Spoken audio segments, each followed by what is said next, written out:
Howdy y'all, today we're working on a 2002 Ford Focus and it's a wagon. So it's got some other things that the normal Focus doesn't have, and in particular we're talking shocks. So in the back of a normal, I don't know what they're called, I guess a sedan, a coupe, they have the shock towers in the trunk of the car. But in a wagon, the top of the shocks are all under the car, near the gas tank and the spare tire mount. So today we're going to put in one of these bad boys into the old wagon. Actually, we're going to put in two. They say you should always change them in pairs, mostly because if one's working and one isn't, you're still going to get that squiggly feeling that you're trying to fix. So let's see if we can get rid of the old Focus squiggle.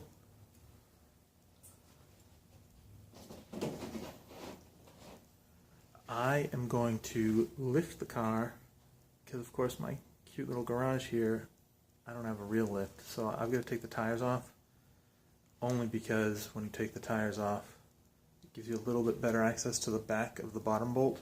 It's really only 2 bolts for each shock here, so it shouldn't be that hard, but I live in New England, it's pretty rusty. There's not going to be much room to put like a real breaker bar. Hopefully the impact wrench will help.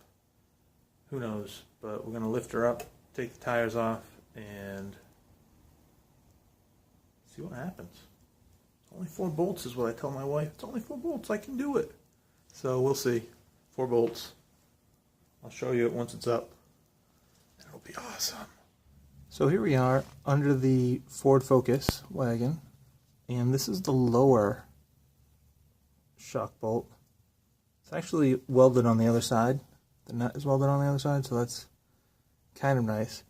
But even my impact wrench has been taking this out really slow, so I don't know if you can tell, it's a little rusty under here. And this is the lower one. The upper one is going to be a pain because it is behind the coil spring and above the muffler. So I don't know, I've got tons of extensions. They're not impact rated, so that'll kind of suck, but there's not much room. I wish I could lift this car 4 feet off the ground, but my jack stands are kind of small. My jack is getting pretty weak, so this is what we've got. This is what we're working with. Hopefully, maybe I should just try taking it out with a wrench. I'll take out the bottom one. And then I'll show you the top one. It's not going to be pretty though. Or maybe it will. Maybe it's tucked under, heated from the muffler. Not too corroded. Who knows? But here's one. Who would have thought 1 bolt would take this long? And then I'll show you the other one. So this is the other bolt I was talking about earlier. This coil spring, subframe part here. Exhaust pipe, and there it is. So it's a good 6, maybe 8 inches away from actually putting a wrench in there. I'm going to get some extensions, but as I'm sure you know, the more extensions you have, the less torque you have. So it's not going to be pretty. It's going to be difficult, but we'll see what happens. We've got to try it. We've got the bottom bolt out. It's a rusty shock. Oh, is that the top boot? I don't know, but time to get to it. I'd just rather look at it than actually do it.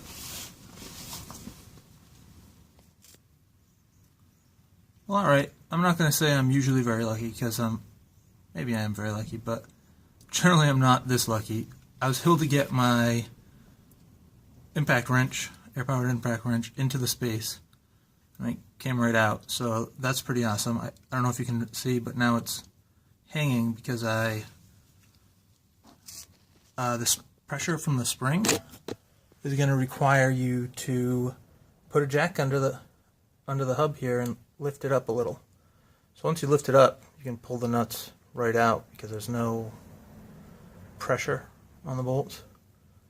So this one I'm going to say wasn't that bad. the other side, where the gas tank and the gas filler line is, that might be bad. But I didn't have to use any torches, didn't have to use anything. It all seemed to come out. And they suggest that you put the same bolts back in. So we'll see how that works out. They came out, should go in. I'm pretty excited. I'm going to put it back together. Maybe I'll show you the pretty new one, or show you the old one. And there you go. So here we are with the old strut, or not strut, shock, and the new one. So I've got some Monroe ones. They're cheap, maybe not the cheapest, but here's the old one. Got a little plastic protector tube. And as you can see, you can squeeze it, but the gas pressure that's supposed to be inside of it, that would slowly take it out, is gone. So the valve is, I think, would say it's still working. It doesn't move easily either way, but I think the pressure is gone. So that, compared to a new one, you can squeeze it, and then when you let it go, it works its way back up. And that seems a little weird, but oh, let's squeeze it tight. But yeah, so it's got a gas in it still. Makes a little bit of a noise, but who knows, it's new, so hopefully that's how it's supposed to be. There's the old one. Spins really easy. Probably because there's no gas pressure in it anymore. The new one doesn't spin that easy.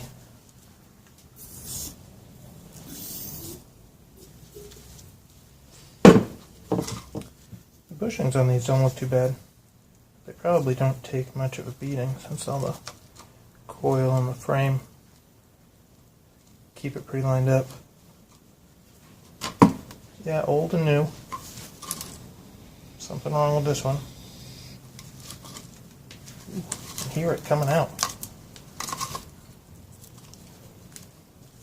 I don't know what that's for. Oh, making a mess.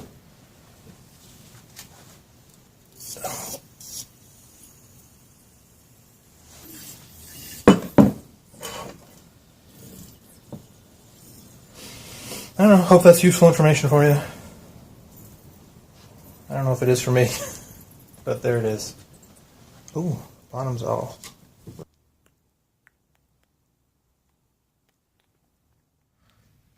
So the bottom one on this side wasn't so bad. As you can see, this top one, that's the fuel filler neck right there. The top one is back there. Looks clean, which is nice, but I'm not sure that I'm going to be able to fit my old impact wrench in there. The old air-powered impact wrench is tough. But it's a clear shot with a hand wrench maybe. Hopefully I don't break any fuel lines. They look tough too. The only other thing that I may have missed to mention is that every one of these shock nuts, or bolts, they're actually bolts, are 15mm heads. So that's nice. So 4 bolts, 1 socket job. I wish it was that easy. Alright, well, we're going to get to it, see if it comes out as easy as the last one. So that under the gas tank one ended up being a lot easier than I expected. I first started out with this weird concoction of knuckles, where we've got this thing and this wobble joint, and then I had the 15mm thing on it. I was able to break it free that way, but once it was free, the articulation of these knuckles made it impossible to move more than a click of the ratchet at a time. So then I thought, hey, why don't we just put together a giant extension and go over the fuel filler line? And that's what I did. Put this thing on there, had a converter from this to the impact wrench thing, and just whipped it right off. It came off really easy. And then of course I whipped it back on, but of course I torque it down with an actual torque wrench, so I used this same extension, but with a wrench. I didn't want to go too crazy with a torque wrench. Although it's really old and I don't think it's got that much power left in it. Gotta redo the seals on it or something. Alright, so it wasn't terrible. I thought it was going to be worse than the other side, but it really isn't. The spare tire well does get in the way and makes you kind of put it at an angle, but with all these extensions it kind of jointed a little. So not too bad. Job's done. I'll let you know how it works out if all the wobbles are gone. Thanks for watching.